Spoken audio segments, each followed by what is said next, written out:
ఇదే నా పల్లెటూరు, ఇదే నా తల్లిగారు. మా ఊరి పాడి పంట రాములోరి దీవెనంట. తల్లి గోదావరి నీళ్ళు కడిగే సీతమ్మ పాదాలు. ఊరంతా హాయ్ హాయ్ హాయ్, మనసంతా హాయ్ హాయ్ హాయ్.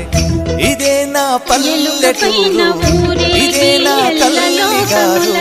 మా